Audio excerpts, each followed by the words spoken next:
Muito bem, graças a Deus, mais um culto. Gostaria de convidar a todos os irmãos a abrirem as vossas Bíblias no livro do Evangelho de Lucas.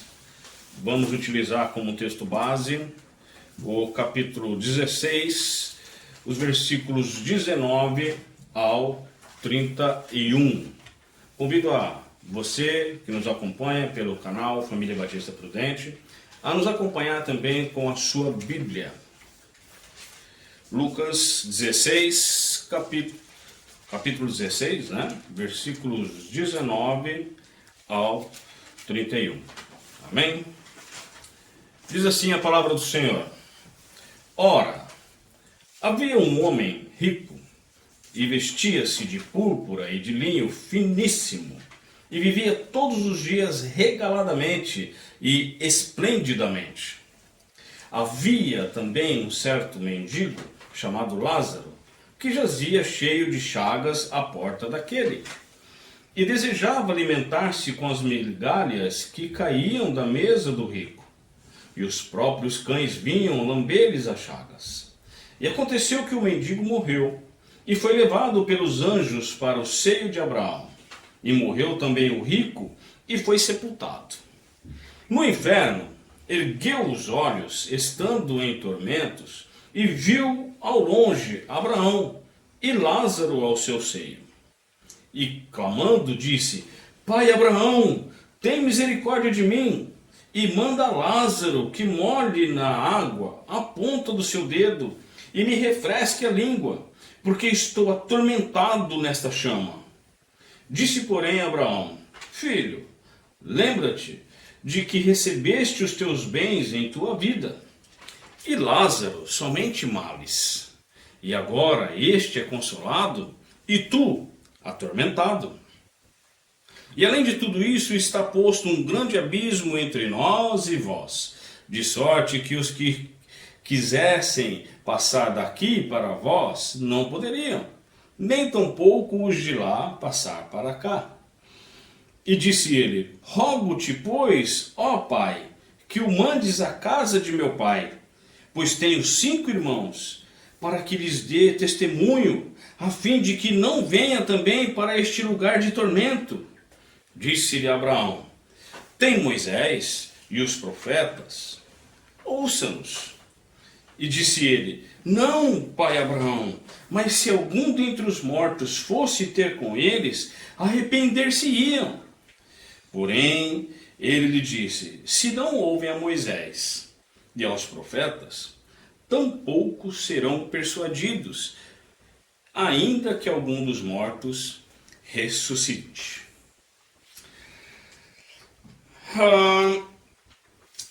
Graças a Deus nós estamos aí no início de mais um ano.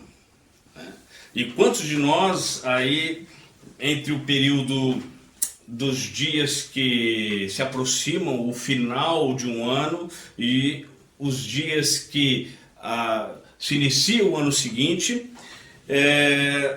fizeram aí determinadas avaliações a respeito de suas vidas ou a respeito de algo que passou no ano que acaba. Dentro dessas avaliações, também chegaram a traçar ou estipular objetivos para o ano que se inicia. Tenho quase certeza que quase todos nós tivemos esse comportamento, ou chegamos a ter algum pensamento referente a isso. Ao avaliar os acontecimentos, atitudes e os respectivos resultados dos mesmos, dentro daquilo que passamos, nós vimos que era necessário tirar lições quanto a algum tipo de decisões que foram tomadas ou decisões a tomar em relação ao futuro ou em relação a tipos de ações que nós podemos e devemos ter ou pôr em prática no ano que se inicia. O texto que nós acabamos de ler aqui, ele trata-se de um dos muitos ensinos que Jesus nos deixou. Embora haja aí uma pequena divisão, né, entre os estudiosos da Bíblia, relacionado a esse texto, de que esse texto é ou não uma parábola, nada interfere ou nada atrapalha nos reais ensinos desse texto ou deste episódio para nós. As duas diferenças acredita que seja somente uma história ilustrativa, né? Já explicamos, né? A diferença de história com H, que é um fato realmente, aquilo aconteceu, da palavra história, algo criado, algo contado para poder ensinar alguém a respeito de alguma coisa, como no caso que Jesus fazia sempre.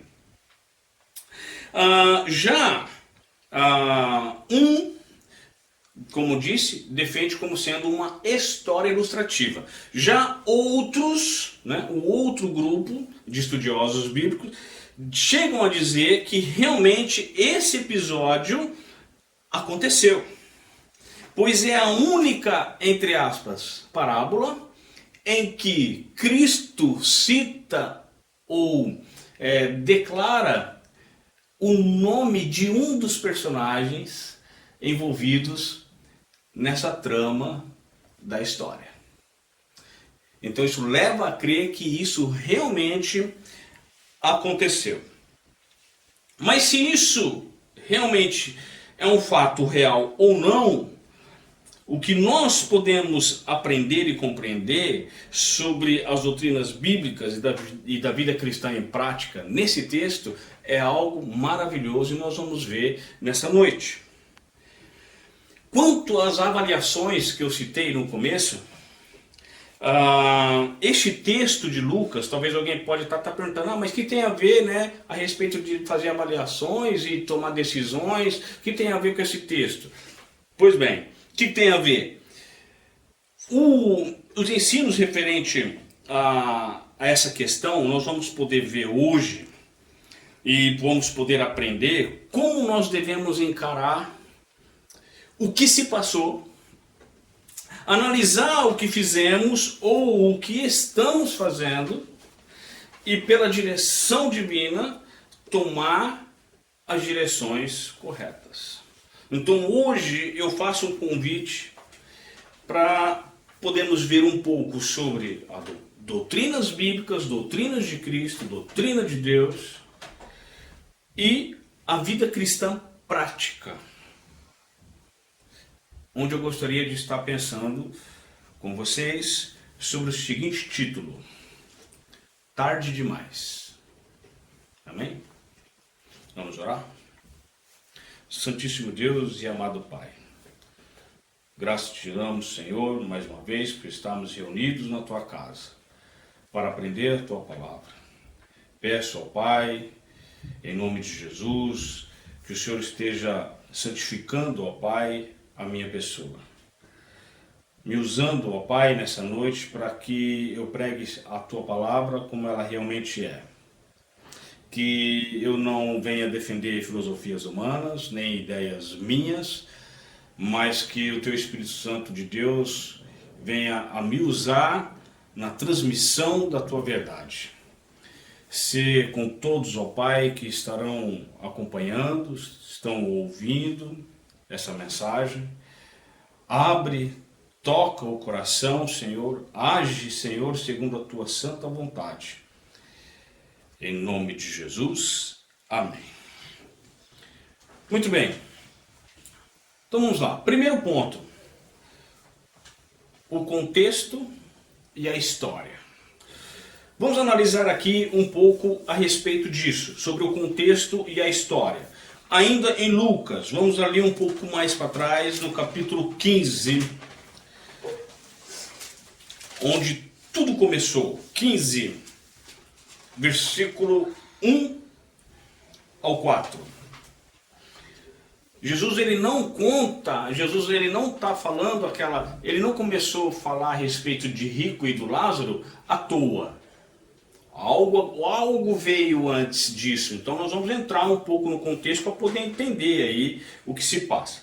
Então, capítulo 15, versículo 1 ao 4 diz assim: E chegaram-se a ele todos os publicanos e pecadores para o ouvir. E os fariseus e os escribas murmuravam, dizendo: Este recebe pecadores e come com eles.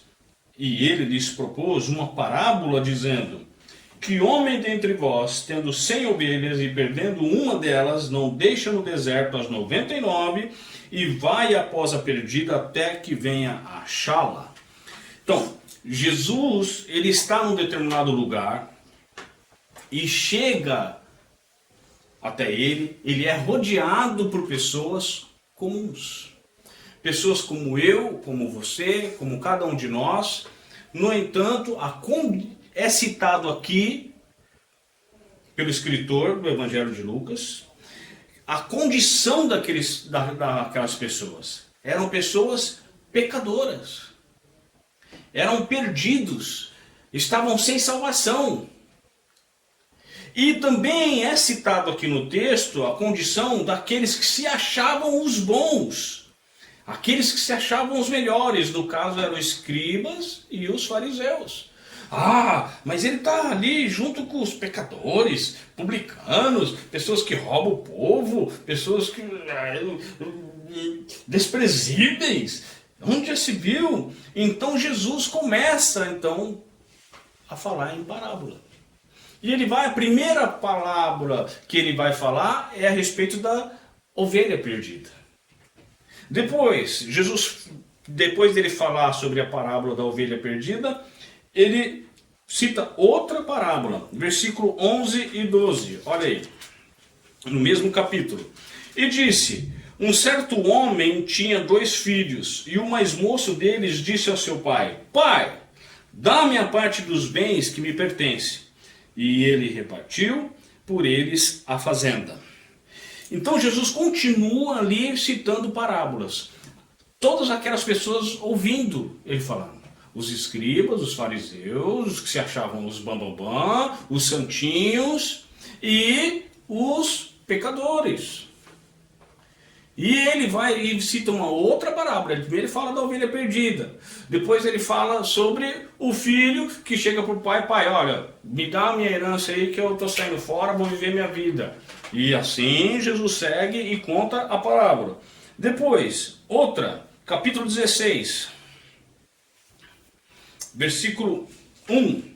E dizia também aos seus discípulos: Havia um certo homem rico, o qual tinha um mordomo, e este foi acusado perante ele de dissipar os seus bens. Pronto. E Jesus continua contando aí mais uma parábola, que é a parábola do mordomo infiel. Que nós temos a lição dentro dessa parábola, que não se pode servir a 2 senhores.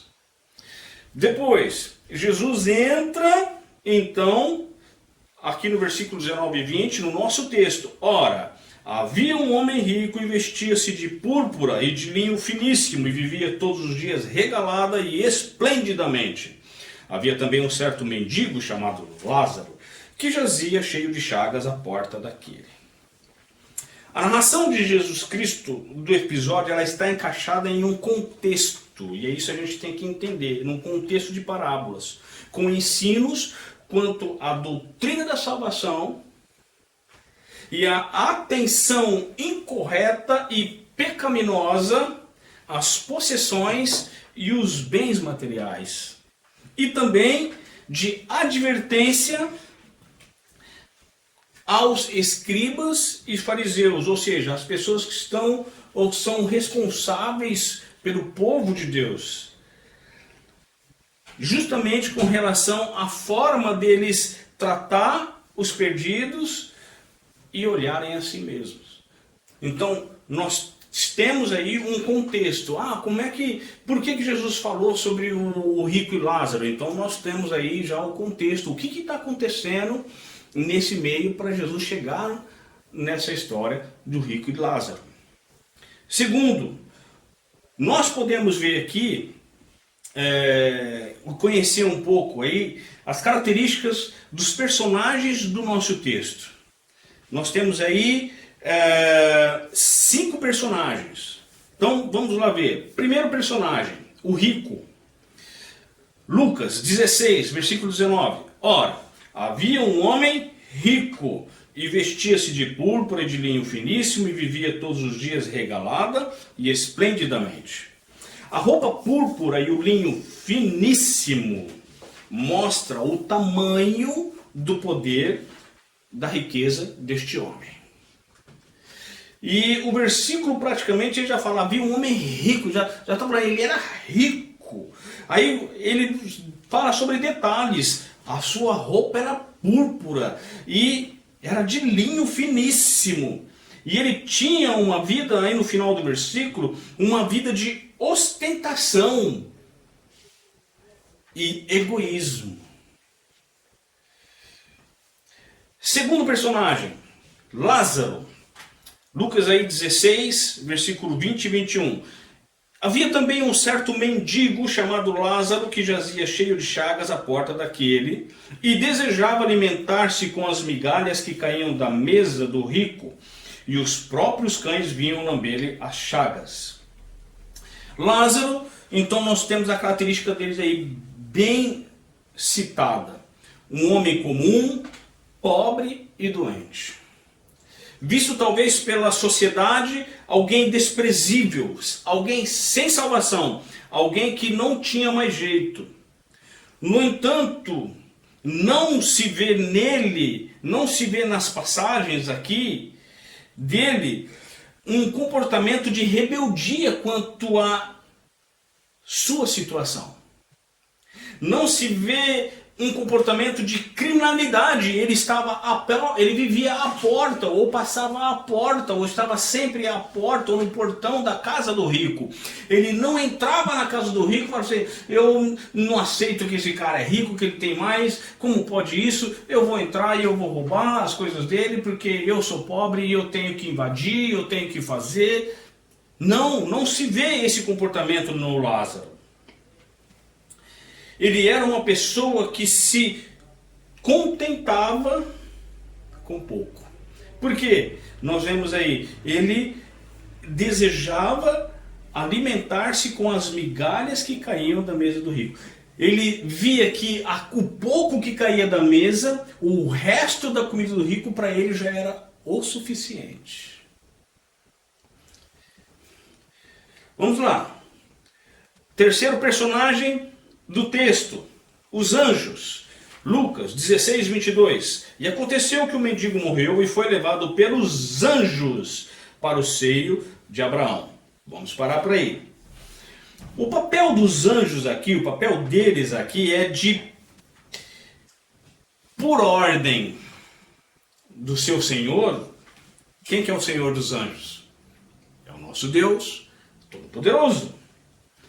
O papel deles era levar Lázaro para o seio de Abraão, dando-lhe a salvação e o conforto eterno. Então nós vemos os anjos assim como servos fiéis à ordem, ao mandado, ao serviço de Deus. Quarto personagem. Um personagem aí conhecidíssimo. Quem? Abraão. Ainda aí no versículo 22. E aconteceu que o mendigo morreu, foi levado pelos anjos para o seio de Abraão. Abraão. Quem foi Abraão? Um homem escolhido e chamado por Deus para ser o pai. Por isso que nós vemos lá o rico falando, pai Abraão. Então, o povo de Israel chama Abraão de pai, pai Abraão. Porque Deus o chamou e o escolheu para ser o pai do povo de Israel. O qual nós temos como exemplo de fé. E hoje ele está onde? Jesus está falando aqui no texto. Aonde que Abraão está? Nos céus. E ele está fazendo o que nesse exato momento? O que Abraão está fazendo agora nos céus? ele está recebendo os salvos que estão morrendo. Os anjos estão levando os salvos até Abraão. Abraão está recebendo. Ele é talvez o recepcionista do céu, vamos dizer assim. Quinto personagem. Os parentes do rico. Lucas 16, 27 e 28. Olha aí. E disse ele: rogo-te, pois, ó Pai, que o mandes à casa de meu pai, pois tenho 5 irmãos, para que lhes dê testemunho, a fim de que não venham também para este lugar de tormento. Então, quais são as características desses parentes do rico? No caso aqui, esses irmãos do rico. Eles são judeus, que é uma verdade. No entanto, a condição deles é qual? Segundo o próprio rico. Qual é a condição desses irmãos dele? Perdidos. Olha, ele está pedindo para o pai Abraão mandar Lázaro para avisar eles, porque, olha, vai lá dar testemunho para eles, porque senão eles vão vir para cá também, ao lugar de tormento. Eles estão perdidos. E essa condição é vista pelo próprio rico e é reconhecida a ponto de que ele consegue ver que por causa da condição de perdidos dos seus irmãos, o destino deles era o inferno também. Então nós temos aí as características aí dos 5 personagens do nosso texto. Terceiro, o que nós podemos aprender ou quais são as doutrinas fundamentais que Jesus ensina nesse texto? Primeira doutrina. É bom prestarem bem atenção, porque esse texto é rico em doutrina, é rico em verdade bíblica. Primeiro, a vida é uma só. Lucas 16, 22, vamos lá. E aconteceu que o mendigo morreu e foi levado pelos anjos para o seio de Abraão. E morreu também o rico e foi sepultado. Tanto um quanto o outro, indiferentemente de sua classe social ou de sua condição espiritual, quando morrem, acabou. Qual é um ensino que nós vemos aqui em relação à mentira que nós vemos no mundo, dentro de algumas religiões, dentro de alguns grupos religiosos, que é a reencarnação? Então, Jesus está ensinando aqui, não existe reencarnação. E isso é confirmado lá pelo apóstolo Paulo, segundo alguns estudiosos, que Paulo deve ter escrito a carta aos Hebreus. Então vamos lá, Hebreus 9, versículo 27. Hebreus 9, 27. O que o escritor de Hebreus diz aí? E como os homens está ordenado morrerem, o quê? Quantas vezes? Uma vez. Vindo depois disso o juízo. Muito bem, então, primeira doutrina é ensinada por Cristo. A vida é uma só, não existe reencarnação. Segundo, o céu e o inferno são reais. Vamos lá, Lucas 16, versículo 23. E no inferno ergueu os olhos, estando em tormentos, e viu ao longe Abraão e Lázaro no seu seio. O ensino de que eles não existem, ou que o inferno é aqui mesmo na terra, é uma mentira. Quantas vezes nós ouvimos algumas pessoas falar, o inferno é aqui na terra. Aqui na terra a gente já passa tormento, aqui já acontece todas as coisas, não sei o quê. O inferno é aqui. Não, não é. Porque se podemos falar, por causa das dificuldades, que o inferno é na terra, então nós também podemos falar, quando nós estamos bem, quando estamos de forma pacífica, quando está tudo bem na vida da gente, nós também podemos falar que o céu, ou melhor, que o céu também é aqui na terra.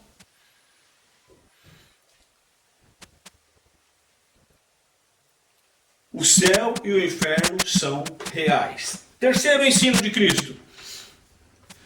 Não existe purgatório.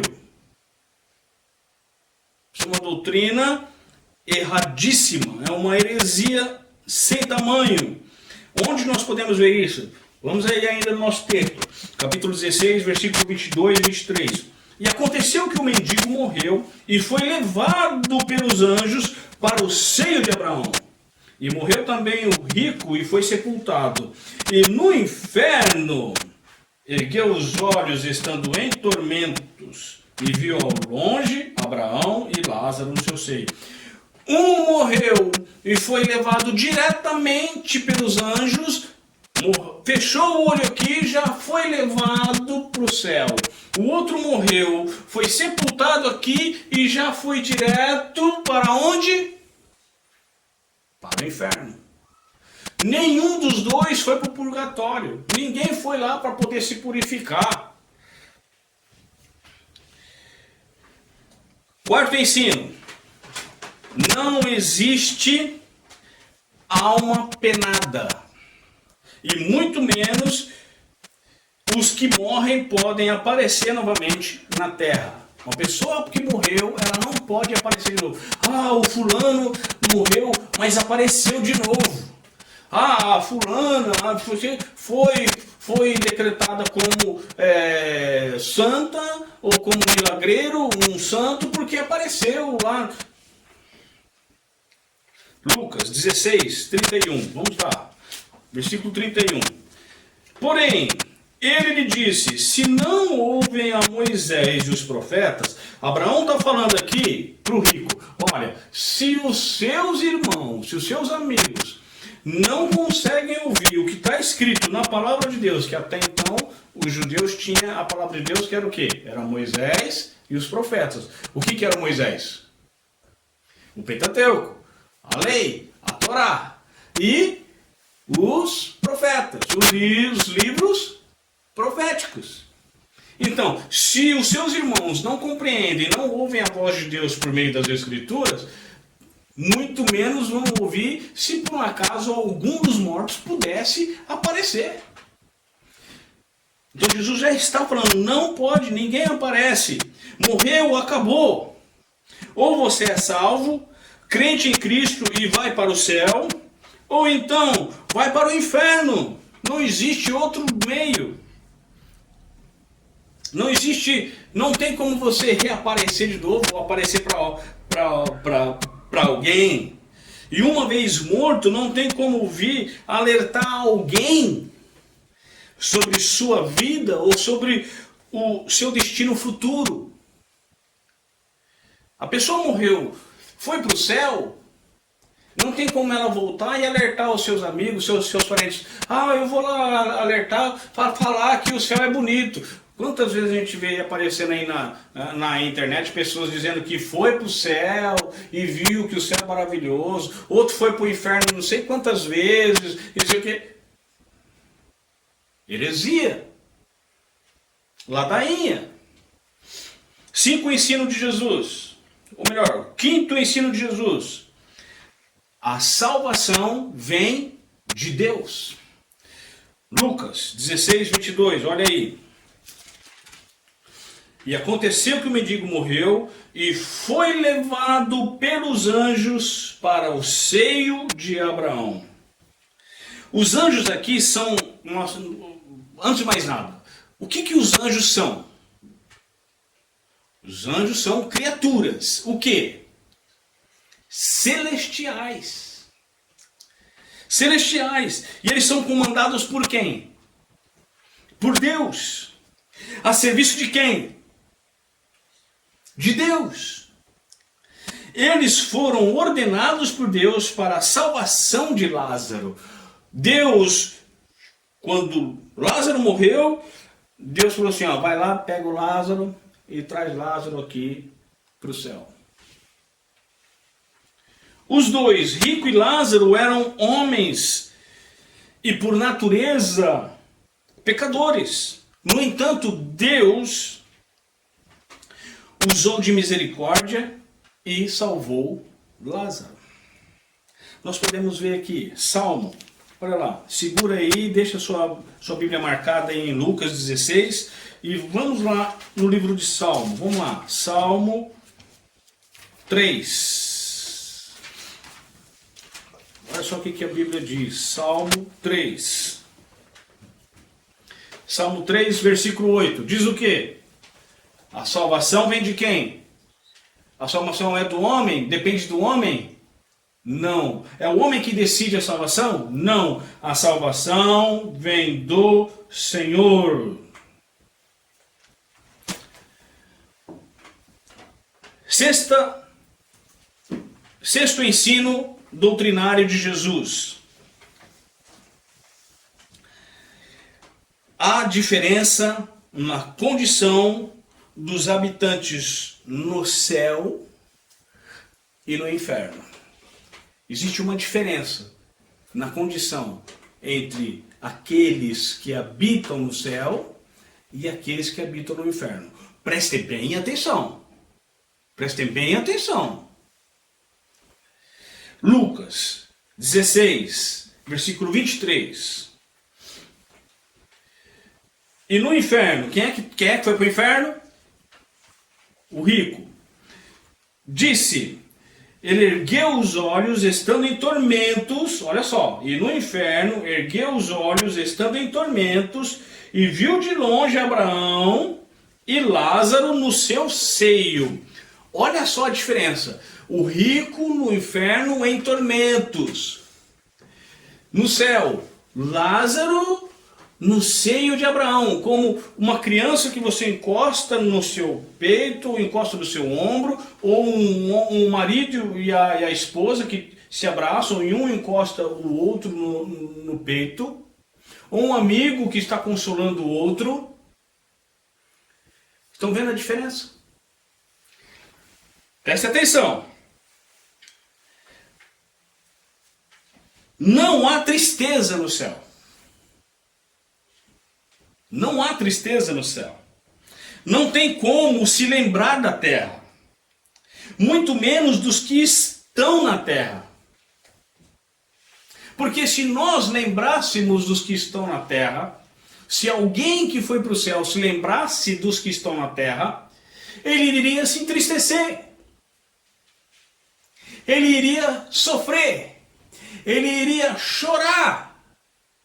Saudade e por ver como é que a pessoa está aqui na terra.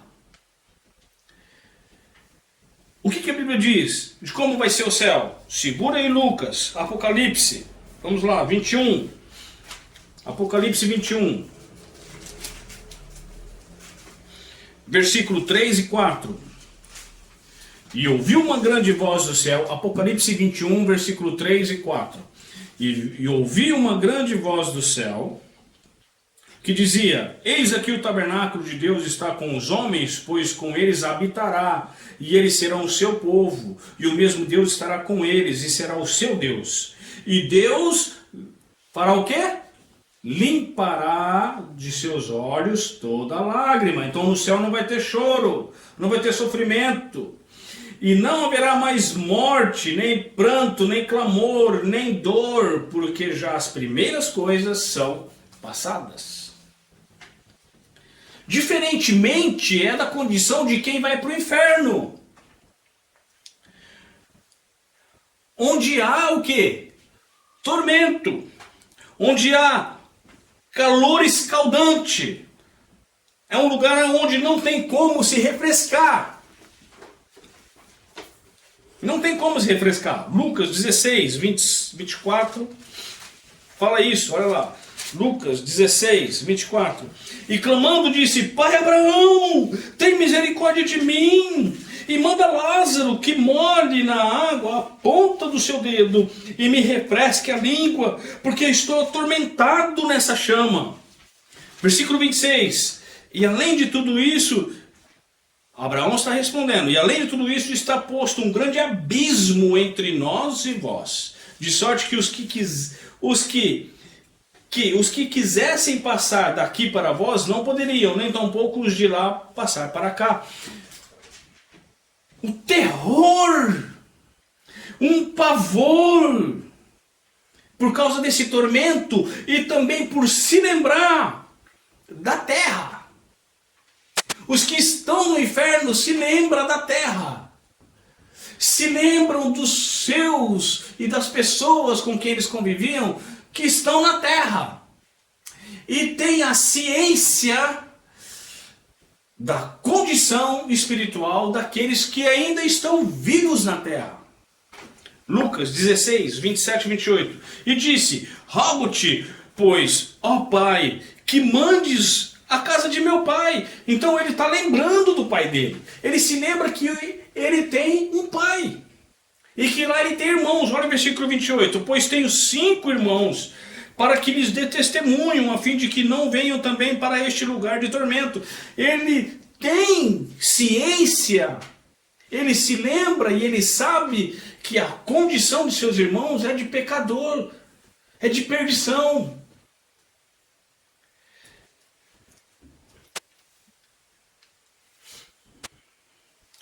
O inferno é realmente um tormento. Agora, que lições que nós podemos aprender com o rico e o Lázaro? Vamos começar primeiro com Lázaro. Vamos começar por ele. O que nós podemos aprender com Lázaro? Com a vida de Lázaro? Não importa em qual esteja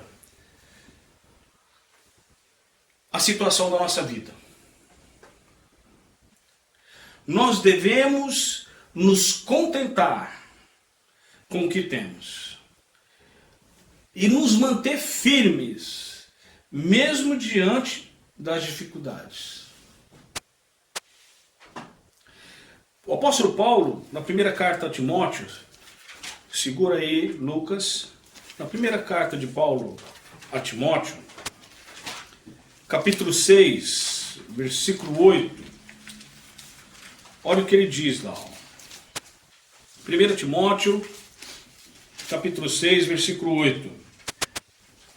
Tendo, porém, sustento e com que nos cobrirmos, estejamos com isso contentes.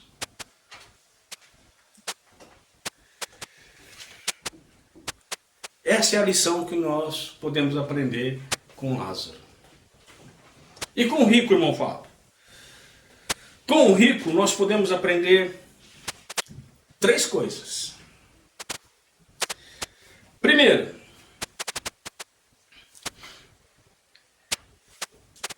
ele buscou o céu tarde demais. Ele orou tarde demais.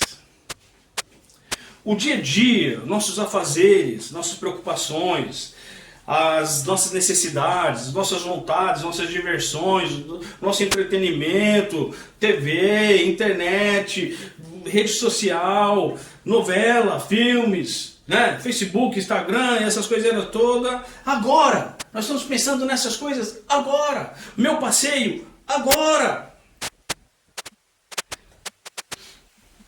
Essas coisas não só roubam, como sufocam o nosso tempo.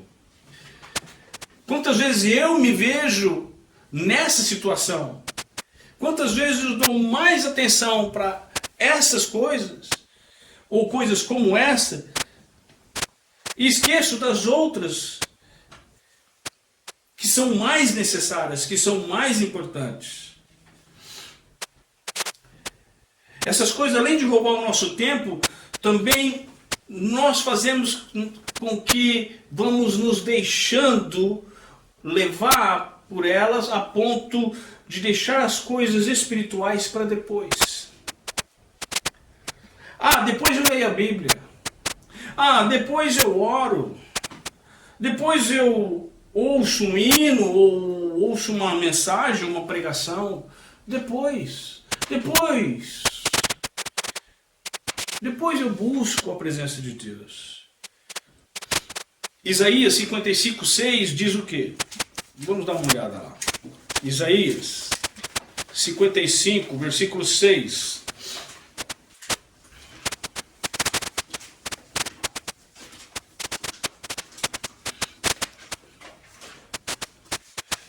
É um versículo que todo crente deveria ter decorado.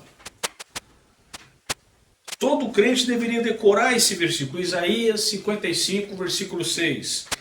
Buscai ao Senhor. Quando? Depois. Buscai ao Senhor quando? Amanhã. Não. Enquanto se pode achar.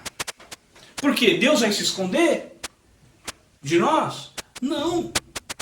Nós devemos buscar a Deus enquanto se pode achar. Por quê? É agora que nós estamos vivos. Então é agora que nós podemos achar a Deus.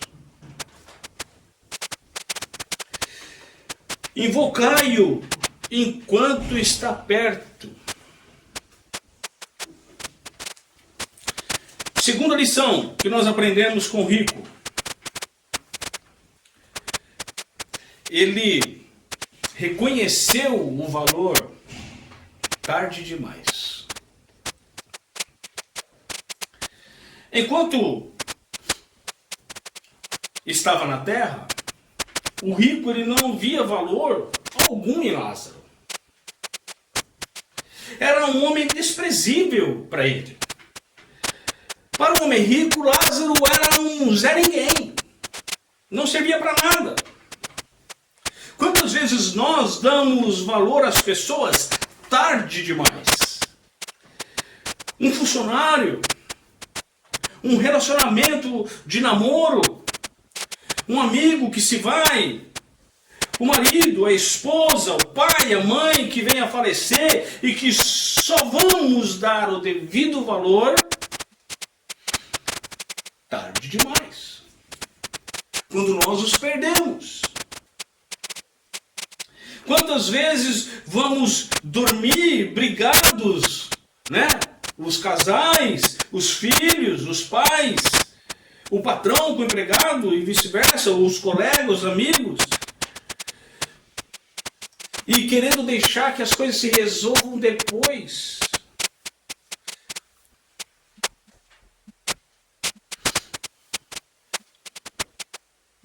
Quantas vezes nós deixamos de elogiar, ou vamos pensar em elogiar alguém? Mas tarde demais. O fulano morreu. A pessoa era uma pessoa espetacular. Aí vamos lá na rede social e ver lá a pessoa, não sei o quê, e a pessoa era assim, era assado. Morreu, mas tarde demais para você falar isso.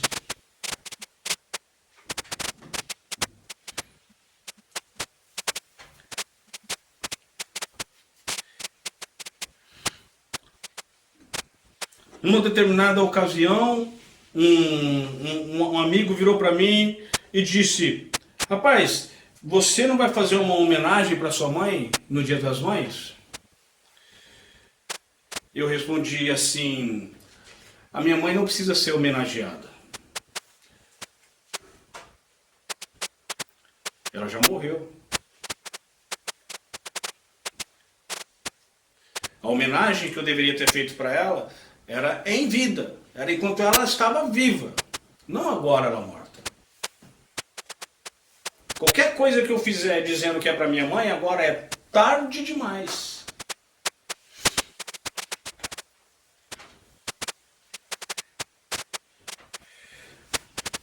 Terceira lição do rico e última. ele se preocupou tarde demais. Não havia mais nada o que fazer, irmãos. O rico deveria ter de se preocupado com os irmãos dele enquanto ele ainda estava com os irmãos dele.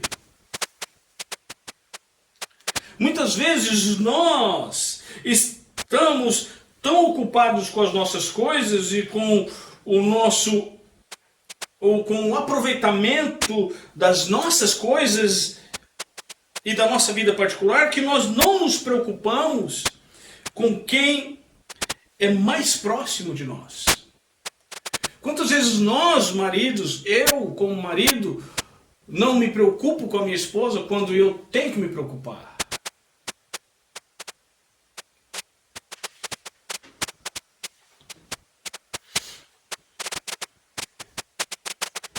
Mesmo sabendo das reais condições de cada um. Se aquelas pessoas estão próximas de nós, quanto mais próximo, mais e melhor nós conhecemos as pessoas. Então nós conhecemos as condições de cada um. Então é necessário que a gente se preocupe hoje, agora. Precisamos pensar e se preocupar não amanhã, não depois. É como uma cerimônia de casamento. Ou uma reunião importante. Uma prova ou trabalho da escola, um almoço ou jantar com alguém que você convidou para ir à sua casa. Nós devemos pensar, se preocupar agora. A roupa se está limpa e passada para a festa, para a reunião, para o trabalho. É agora. Não é na hora de sair, não é na hora de ir para a festa. Puxa, eu não estou com a roupa limpa. Ai, não estou com a roupa passada. Ai, meu sapato, não tenho sapato. Ai, e agora? O fulano vai aqui, vai vir amanhã. Puxa, eu não fui fazer a compra das coisas para fazer o almoço. Ah, a prova é amanhã e eu não estudei. Eu tenho que apresentar o trabalho e eu não terminei.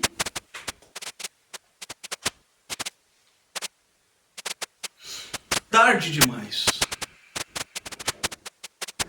As matérias se estão entendidas, o prato e a compra dos ingredientes para o almoço ou para o jantar. As pessoas que você convive, se você está falando do Evangelho de Cristo para eles. Nossa forma de servir na obra de Deus. Ah, o fulano morreu sem Cristo. Puxa vida. Por acaso você chegou a falar do Evangelho para ele? Ah, não. Tarde demais. Ah, meu amigo sofreu um acidente, está lá no hospital, vou lá visitar ele, vou lá orar por ele. Você chega lá, ele está inconsciente, ele não escuta o que você fala, ele não entende o que você fala, não te vê, ele está inconsciente, ele está em coma. Não adianta você pregar o Evangelho para ele ali naquele momento. Tarde demais.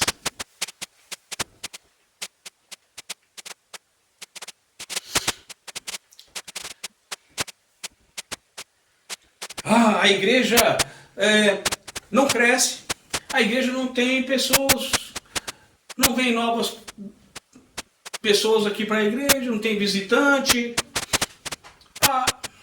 Mas você vai fazer uma visita para um amigo, você vai convidar o vizinho da igreja, você vai entregar um folheto? Ah, não. Ah, deixa para depois, deixa para outro dia, agora não dá. A hora que a igreja vai fechando, vai acabando, aí você vai pensar, puxa vida, vou fazer tal coisa, mas aí você já não tem condição, porque não tem lugar para se reunir. Tarde demais.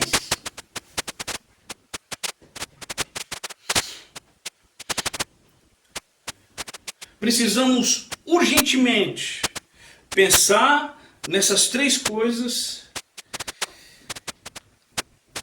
e deixarmos o mal da procrastinação em nossas vidas. Ah, depois eu faço. Ah, deixa para amanhã.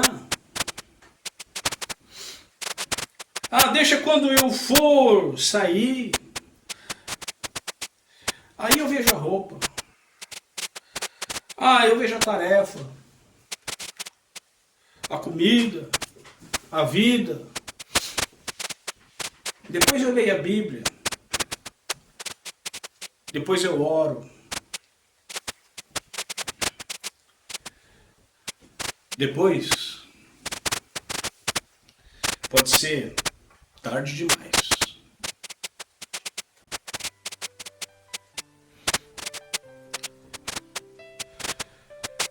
Para aqueles que se dizem crentes, há um hino no cantor cristão que diz, ou que cria uma parábola de um diálogo entre Cristo e o crente, onde Jesus diz: eu morri na cruz por ti, o que fazes tu por mim?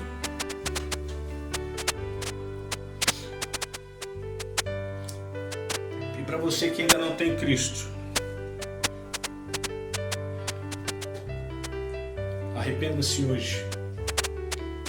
Creia em Cristo hoje. Amanhã pode ser tarde demais.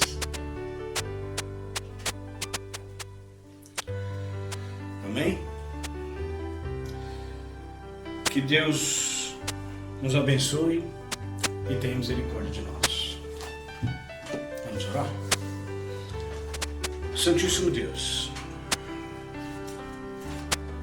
queremos neste momento, em primeiro lugar, Senhor, pedir perdão pelos nossos pecados, pela forma que nós nos deixamos procrastinar. Procrastinamos a nossa vida, o nosso tempo, com coisas tão fúteis e inúteis. Nos deixamos levar pelas nossas próprias vontades, ou pelo nosso conforto, ou pela nossa incapacidade de ver o quão necessário é de buscar a tua face e estar na tua presença. Rogo ao Pai a tua direção por nós, que o Senhor nos capacite, que o Senhor nos auxilie, Senhor. Que a começar por mim, ó Pai, possamos te servir mais e melhor hoje. Não amanhã, não depois, mas que sejamos fiéis hoje, firmes hoje, abundantes hoje. Ó Pai, aquele que ainda não está em Cristo, que o Senhor esteja agindo no coração de cada um, transformando, auxiliando, fazendo-o se arrepender de seus pecados hoje, que ele possa se entregar e buscar a tua face hoje. Seja conosco, ó Senhor, no decorrer dessa semana, nos auxiliando, nos guardando e nos preparando para a nossa próxima reunião, nosso próximo culto. Em nome de Jesus.